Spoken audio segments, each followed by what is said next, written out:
Good morning, class 12. Today, in macroeconomics, we will discuss chapter number 8, that is short run equilibrium output. तो सबसे पहले we should understand the concept of short run. सबसे पहले हमें क्या concept clear करना है, short run क्या होता है. शॉर्ट रन, शॉर्ट माने छोटा, रन कहते हैं बेटा पीरियड या टाइम को. तो एक छोटा सा अंतराल, एक छोटा सा समय, आप इससे समझ सकते हैं, इसके मीनिंग से शॉर्ट रन का मतलब होता है a particular period of time that is very small. एक छोटा सा समय अंतराल, उसे हम शॉर्ट रन कहते हैं. इन macroeconomics short run is defined as a period of time during which technology plays no role in the determination of output in the economy. वो छोटा सा समय जिसमें इकोनॉमी के आउटपुट पर कोई टेक्नोलॉजिकल इंपैक्ट नहीं होता है, यानी कि टेक्नोलॉजी जो होती है that will not play any kind of role in the output of the economy. जहां पर टेक्नोलॉजी का कोई खास परिवर्तन जो है वो उस पर कोई इंपैक्ट नहीं डालता, तो उसे हम उस टाइम पीरियड को क्या कहते हैं, शॉर्ट रन कहते हैं. टेक्नोलॉजी रिमेनिंग कांस्टेंट, तो there is one to one relationship between output and the employment. जब टेक्नोलॉजी का कोई इंपैक्ट नहीं होता तो क्या होता है, सीधा रिलेशनशिप होता है किसके बीच में, one to one relationship between output and employment. दस इफ एम्प्लॉयमेंट इज डबल, अगर हम ज्यादा लोगों को काम पर लगा देंगे, अगर वहां पर टेक्नोलॉजी कांस्टेंट है, बच्चों ध्यान से देखना, the word technology is constant. अगर हम जैसे जैसे नंबर ऑफ पीपल बढ़ा देंगे वैसे वैसे हमारा जो आउटपुट है, जो प्रोडक्शन है, वो भी डबल होता चला जाएगा, उतने ही उसी रेशो में बढ़ता चला जाएगा as the number of employment we have increase. अगर हमने लोगों को डबल किया तो काम डबल हो जाएगा, अगर हमने ट्रिपल किया तो हमारा प्रोडक्शन भी ट्रिपल हो जाएगा. Keeping in mind that technology is constant at that particular period of time. तो वो जो पर्टिकुलर पीरियड होता है उसे हम क्या कहते हैं, शॉर्ट रन कहते हैं. तो आपको समझ में आ गया होगा कि शॉर्ट रन है क्या. अब हम बात करेंगे कॉन्सेप्ट ऑफ इक्विलिब्रियम की. तो concept of equilibrium output, GDP की बात अगर हम करते हैं, equilibrium output also called equilibrium GDP. जब इक्विलिब्रियम की बात हम करते हैं तो इक्विलिब्रियम में क्या होता है, सारी चीजें कांस्टेंट होती हैं, बराबर हो जाती हैं. और equilibrium income refers to that level of output in the economy where aggregate supply is equals to होता है एग्रीगेट डिमांड के. बच्चों समझ में आ रहा है इक्विलिब्रियम ऑफ आउटपुट होता क्या है. इक्विलिब्रियम का मतलब होता है जहां पर दोनों पार्ट हैं, वो दोनों इकोनॉमी के वो कैसे हो जाते हैं, इक्वल हो जाते हैं. This situation is known as equilibrium. Equilibrium का मतलब होता है समान, साम्य की अवस्था. तो यहाँ पर क्या होगा, जो एग्रीगेट सप्लाई है जब एग्रीगेट डिमांड के इक्वल हो जाती है तो इसे हम कहते हैं equilibrium of output. Equilibrium output हम इसको कहते हैं, ठीक है. तो जो यहाँ पर क्या होता है, जो एग्रीगेट सप्लाई होती है this is also known as income. मैंने बताया था ना, जो एएस एग्रीगेट सप्लाई होती है वो टोटल इनकम के इक्वल होती है and that will also equal to aggregate demand. Clear हो गया होगा. इक्विलिब्रियम की सिचुएशन में क्या होता है, जितना हम इनकम जनरेट करते हैं उतनी ही डिमांड जनरेट करते हैं, एग्रीगेट डिमांड जनरेट करते हैं, यानी कि जितना हम अर्निंग करते हैं उतना पैसा हम अपने कंजम्पशन पर खर्च कर देते हैं. क्लियर हो गया होगा. अब हम बात करते हैं alternative approach. Equilibrium is struck when s is equals to i. ठीक है. तो यहां पर हम देखेंगे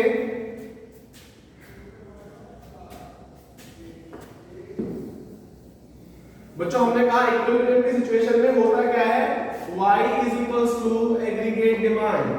अब जो हमारा y है, जो इनकम है, वो क्या होता है, हमारा जो इनकम है वो दो चीजों पे खर्च होता है, consumption plus savings, C plus S. और जो हमारा एग्रीगेट डिमांड होता है वो हमारे पास क्या होता है, कंजम्पशन प्लस इन्वेस्टमेंट. मैंने आपको पिछले चैप्टर में बताया भी था. क्लियर हो रहा होगा. अब हम जब दोनों को इक्वल करेंगे तो C से यहाँ C कैंसिल हो जाएगा और जो सेविंग्स है इज इक्वल्स टू किसके हो जाती है, इन्वेस्टमेंट के इक्वल हो जाती है. कोई प्रॉब्लम है इसमें, आप बताइए अगर कोई प्रॉब्लम हो रही हो तो. टू सेक्टर इकोनॉमी है, तो यहाँ पर क्या होता है, प्रोड्यूसर सेक्टर है और हाउस होल्ड है. तो यहाँ पर जो इक्विलिब्रियम है डिस्ट्रक्ट क्या होता है, जब s is equals to i होता है. अब हम determination of equilibrium output, we have two approaches to study the determination of equilibrium. Number one, aggregate supply is equals to aggregate demand approach, and S is equals to I approach. Now we are having two approaches where we can determine the equilibrium output. हम दो तरीके से दो approach है हमारे पास, जहां पर पहली अप्रोच है aggregate supply is equals to aggregate demand. This is the first approach by which we can determine the equilibrium output. और दूसरा मेरे पास है S is equals to I. These are two approaches by which we can determine the equilibrium output or equilibrium income. देखिए बच्चों, तो पहला वाला जो है हमारे पास वो क्या है, फर्स्ट अप्रोच हम बात करेंगे where aggregate supply is equals to है एग्रीगेट डिमांड के. ठीक है, तो मेरे पास क्या है यहाँ पर aggregate supply is equals to है एग्रीगेट डिमांड के. According to this approach equilibrium GDP और equilibrium income is achieved when aggregate supply is equals to aggregate demand. तो यहाँ पर इक्विलिब्रियम कब आएगा, जब एग्रीगेट सप्लाई एग्रीगेट डिमांड के इक्वल हो जाती है. That will called equilibrium output. We have already discussed the concept of we have already discussed the concept of aggregate supply and aggregate demand. पीछे हमने पढ़ लिया है एग्रीगेट सप्लाई क्या होती है और एग्रीगेट डिमांड क्या होती है. तो एग्रीगेट सप्लाई की अगर हम बात करें तो क्या होता है,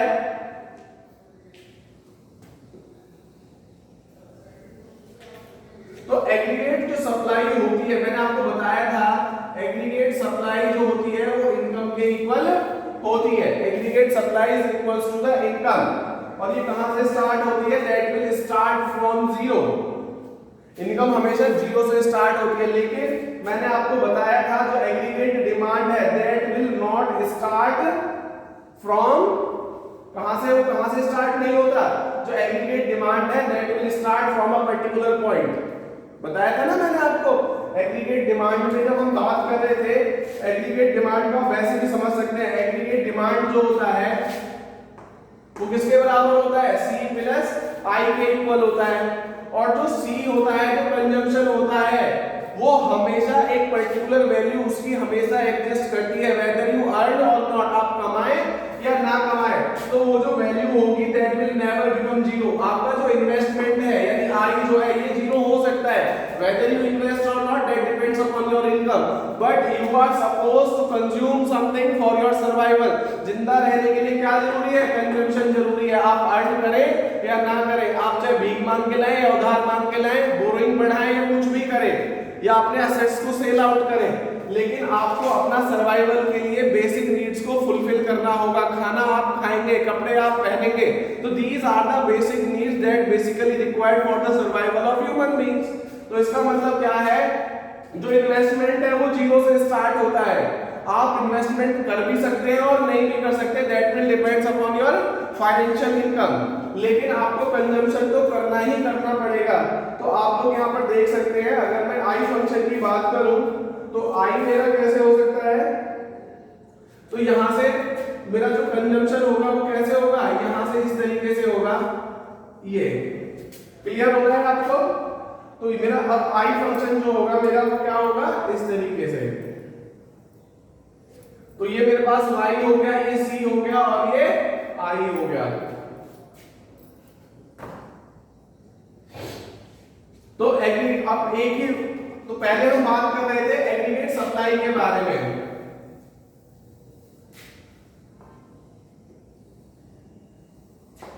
तो सबसे पहले एग्रीगेट सप्लाई आपको समझ में आना चाहिए. तो एग्रीगेट सप्लाई मैंने आपको बताया it will start from zero. तो एग्रीगेट सप्लाई है that will always equals to the income. Income जानते हैं ना, इनकम होती क्या है, द मनी यू अर्न, जो आप कमाते हैं दैट इज योर इनकम. अब अगर हम एग्रीगेट डिमांड की बात करें तो मैंने उसमें आपको दो चीजें बताई थी. एग्रीगेट डिमांड में बताया था ना एग्रीगेट डिमांड होता क्या है, आपको बताया भी था मैंने एग्रीगेट डिमांड के बारे में.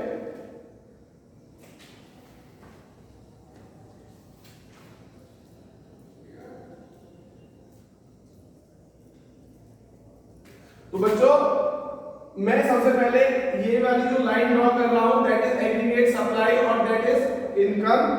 उसके बाद ये मेरा क्या हो गया, इन्वेस्टमेंट आई, इसे आई फंक्शन बोलते हैं। फिर मैंने आपको बताया मेरा क्या होगा, एक पर्टिकुलर कंजम्पशन होगा सी, ठीक है। अब इन दोनों को जब ऐड कर देंगे तो क्या बनता है, सी प्लस आई, और इसकी जो वैल्यू होगी ऑलवेज लेस देन होगी किससे, ये हो गया सी प्लस आई, और इसी को हम क्या कहते हैं, एग्रीगेट डिमांड कहते हैं बच्चों।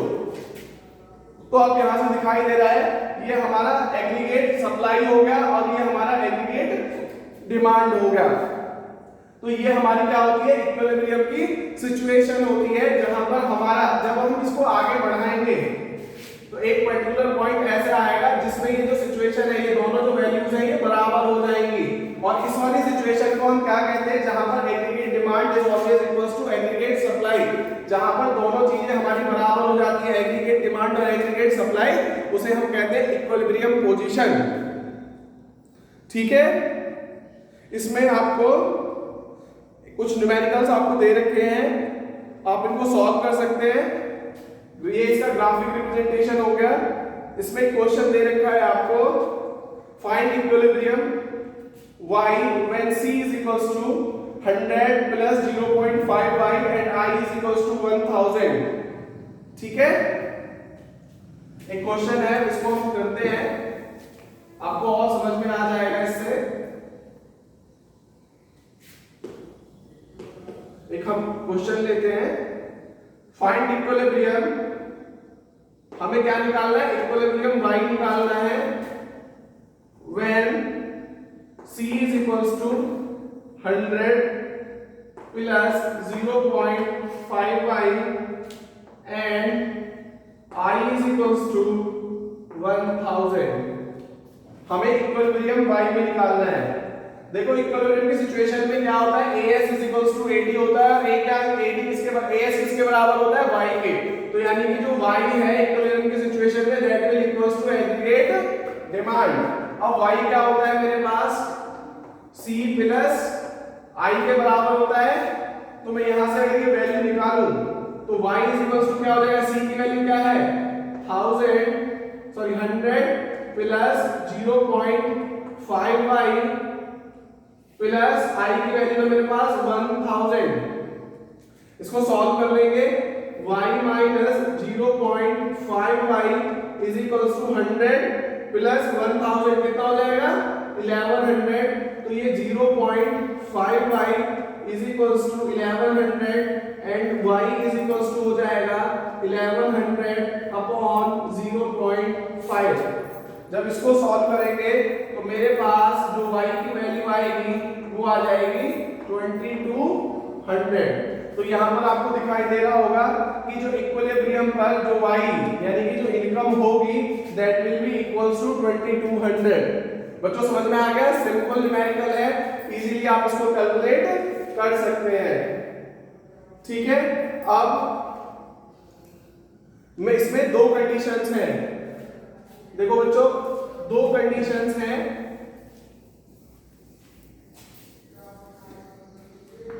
क्या होगा, what will happen when aggregate supply is greater than aggregate demand, और दूसरी कंडीशन है aggregate supply is less than aggregate demand.